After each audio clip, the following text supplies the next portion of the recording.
So F11 is the reason why we're here. In Excel, it created its own chart sheet. Let's try that again. Let's go back to chart data. This time, I want you to highlight A5 through C9, A5 through C9, and hit F11 again. See? Now you got January and you got February. You might want to save your file. All right. Now, there's another tab down here called Format Chart. Does everybody see it? And there's like a YTD chart. Let's go to Format Chart. Now, I think it looks pretty nice, but I kind of like the way that one looks. Ooh.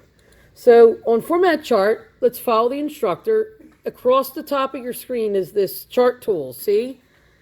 You got your Design tab, your Layout tab, and your Format tab. These are called chart styles. See this little triangle right here?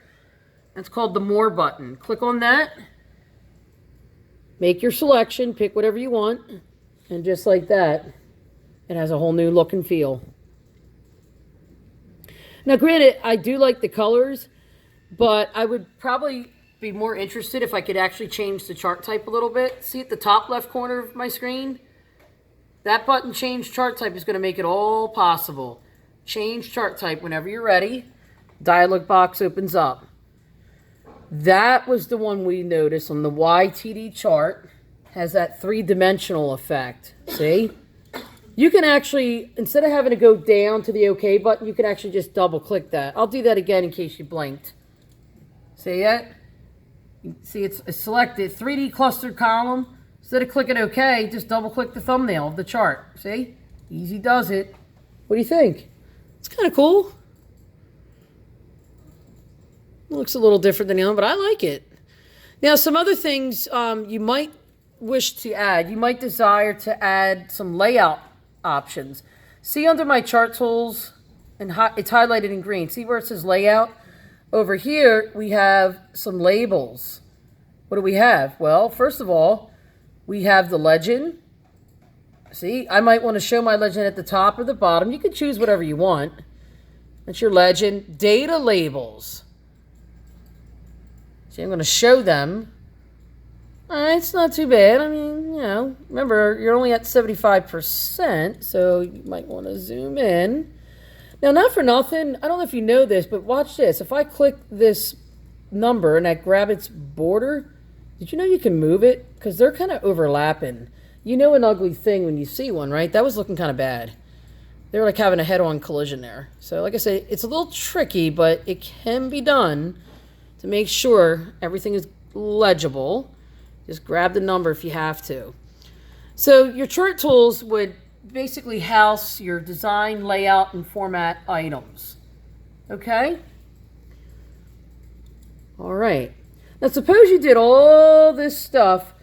You saved it, you emailed it, you showed it to your coworker, and then she says to you, oh, you know what? That looks great, but I would prefer to have that on the same sheet where the data is, just to have it there side by side. So the easiest way to put this chart back onto the main sheet where the information was derived from is to come back up here to your chart tools and activate your design tab if necessary. Does everybody see the button up here on my screen, Move Chart? That's how you do it. Very simple. Click Move Chart. A window will open up to accommodate you. So you wouldn't choose New Sheet. It is a new sheet already. We want to go to Object In. And that's why it's good to use real distinctive names. Where would it go? Chart Data, right? That's where it came from, right? So click Chart Data. Okay. And there you go. Now it's on the same sheet. Now the easiest thing with charts is moving them around. You know, you can grab the border. If you end up resizing it, it's because you're not grabbing the border. You're grabbing the sizing handles. Okay? And it's okay to resize them. Sometimes you just have to do that. So charts made easy. Now, if you ever have to print a chart, and let's say every time I go to print, this is what I get. One thing I don't like to do, I don't like to waste people's time. I don't like to waste my toner, my paper. That adds up after a while. I don't want 3 pages of this coming out like this. If I send that or go to the next meeting, they're not going to be too happy with me. So here's what you can do. Number one, I just want the first quarter sales chart. I don't really care about this guy.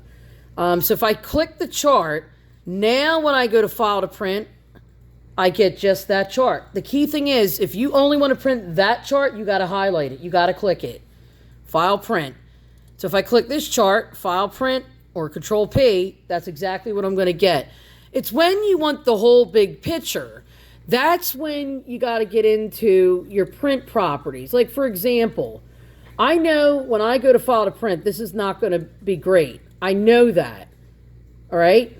So what can I do? Well, if you look at my screen, I'm going to go up to View. I'm going to come over here. You ever heard of Page Break Preview? Well, under View is your Page Break Preview.